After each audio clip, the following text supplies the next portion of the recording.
That's Learning Curves and Coffee, where we skip the perfection, spill the real, and talk parenting, teaching, and personal growth over a hot cup. I'm Ivory, a mother, entrepreneur, and your caffeinated co pilot through the meltdowns, meetings, and magical moments. Let's get into it. Hey, everybody, welcome back. Thank you for tuning in as always. I am sitting on my couch looking out the window, and the sun is shining, and I have a beautiful view, thankfully, of a lot of greenery, which I love.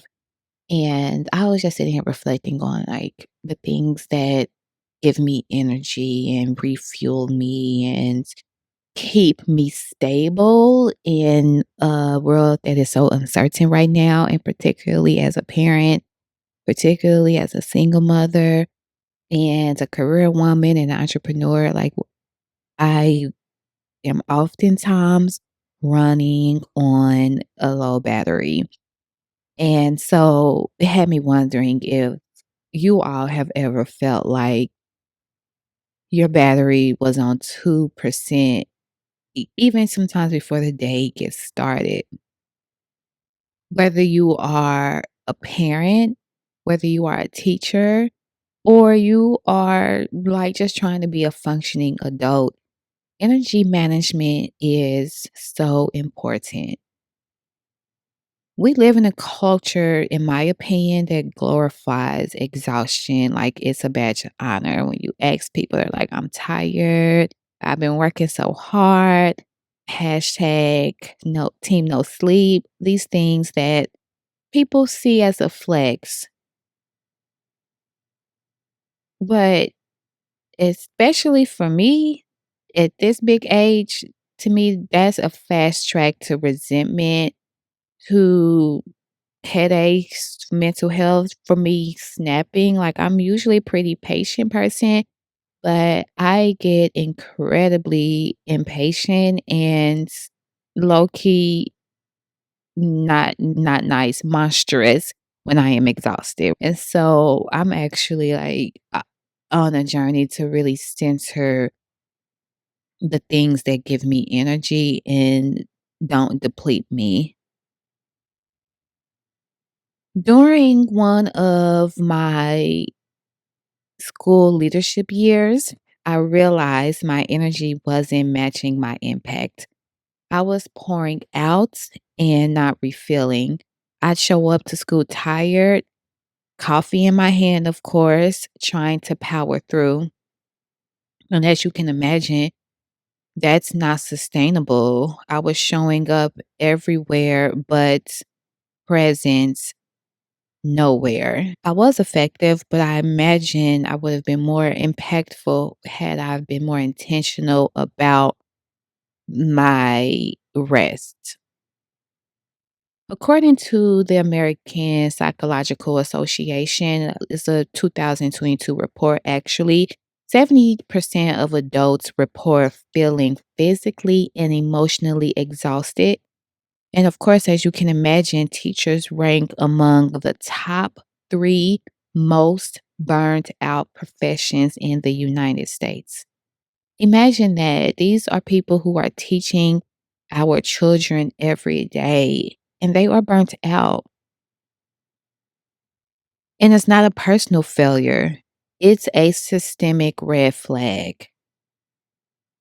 But we do have the personal power to reclaim our energy story.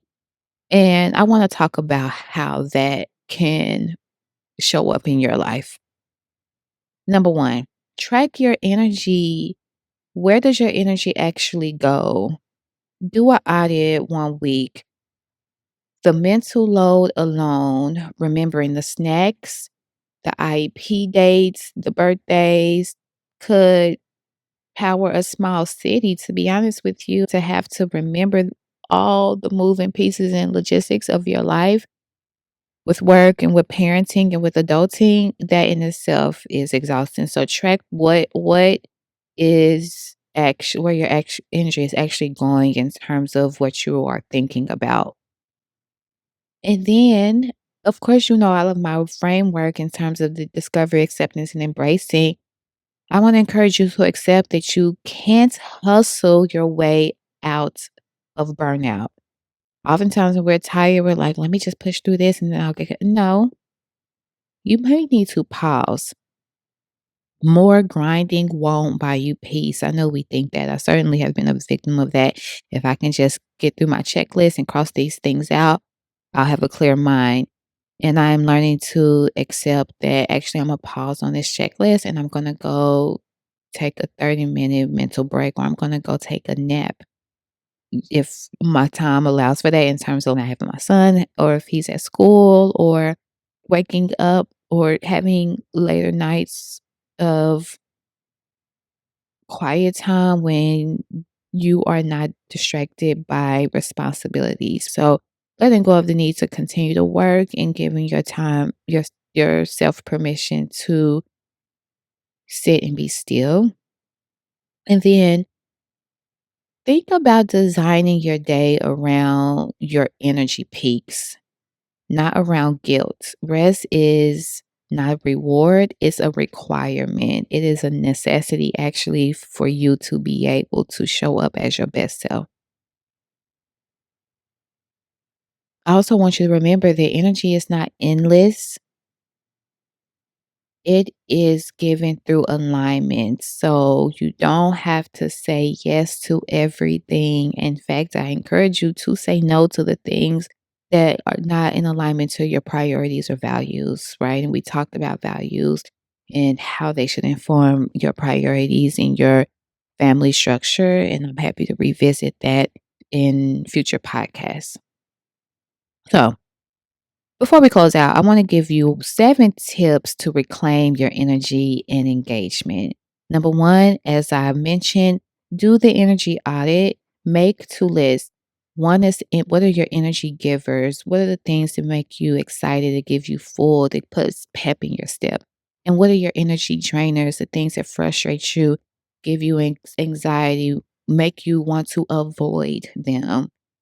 If energy drainers take up most of your day, then that's when you know that there's some reorienting that you need to do. There's a prompts in my transformative playbook where I ask, what task feed my peace versus prove my worth? Because there's a difference, and the latter will drain your energy. Number 2, schedule micro rest. Remember, I talked about those naps. I think those naps are important. They're not just for toddlers. 5 minutes of quiet before you pick up your child, maybe from school. Taking deep breaths and intermissions before engaging in an important activity or stressful activity like checking your email or responding to an email or doing the dishes, things that I don't like to do. And then small breaks also prevent those big breakdowns because, as I mentioned, when you feel like you have to get through your to do list and hustle your way to peace of mind, that actually creates resentment and you tend to lash out or break down. So be mindful of that. Number 3, protect mornings like a mood. Like mornings are my favorite time of the day. I'm like a 4 a.m., 5 a.m. type of girl. But do your best to not open up your phone right when you open your eyes, right? Sit and explore your thoughts.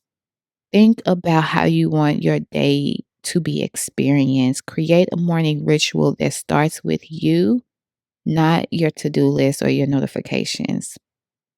Number 4, shift from motivation to momentum. So don't wait to feel inspired. We know that inspiration ebb and flows. And so start with small routines that keep your momentum going. Folding, putting your clothes back when you have taken them off for the day.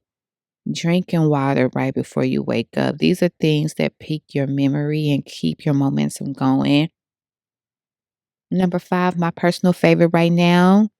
No is a complete sentence. Every time you overcommit, you withdraw from your energy blank your energy bank. And I'm attest to that. One thing I have been struggling with mostly in September, somewhat in October, but I'm easing out of that, is saying yes to everything and trying to balance it all. And there was overlap in my schedule and having to disappoint others. And it just becomes overwhelming when you overcommit and you take away from your own well being. So, say no to one thing is saying yes to your future self. And so, remember, no is a complete sentence. Number six, re energize through connection, not consumption. So, I know we love sometimes to decompress with watching our reality TV or our documentaries or our YouTube or scrolling through our social media,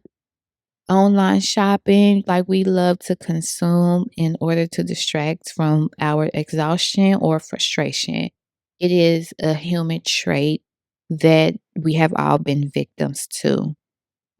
However, I want to remind you and encourage you to instead find energy through connection, calling a friend, connecting with your children, taking a walk outside. Honey, that's one thing I've been committing to is midday, taking that 30 minutes to go for a walk and then get back to my work. Journaling, of course, sitting with prayer, meditation, reconnecting can also be a re energizer. And last but not least, number seven, honor your capacity. Some days you'll have 100% and you can go full throttle. And other days you are at 40%. And giving that 40% is more than enough. I monitor out of my weeks to see how I can keep up my routine. And on Monday, I'm like, I'm good. I'm motivated. I'm digging in to the work. My mornings are great. Khalil's schedule is doing well. On Tuesday, we're keeping it up. On Wednesday, there's a little bit of lag, but we still there. Thursday, I'm like, I'm probably operating at a 50%, maybe 40, depending on the week and my responsibilities. And I honor that. I know that's a day where we're not going to do an afternoon activity or I'm not going to cook. We're going to go grab some takeout. And so honoring your capacity isn't a character flaw. It's a compass. It lets you know when you need to sit down. So in closing, I am so excited that I've been engaging in centering parents in parent first coaching. And we don't just talk about time management, we build a relationship with our energy and what gives us fuel and what drains us. Because your capacity sets the temperature of your home and your classrooms if you're a teacher. And when you align your energy with your values, everything else starts to flow. I promise you. Like when you do what's important first and foremost, you are aligned. Your energy is your currency. Spend it where it matters most, not with guilt or with demands, but with alignment and with value. So this week, I want to challenge you to do the audit. Just monitor how your week is going, how your day is going, what brought you energy, what drained you. Write it down and then build on that with one micro rest that you can infuse into your day. Something small. And I challenge you to say no without apology this week, at least one time. Because remember, burnout is not a badge of honor, it's a boundary breach. Okay. I mentioned this in my parenting playbook. The energy is our first lesson in self trust. And so when we honor our rhythm, we reclaim our power to show up fully for ourselves and for others. So, as always, I want you all to take care of yourselves, be kind to yourselves, and take it a day at a time. Until next time, bye.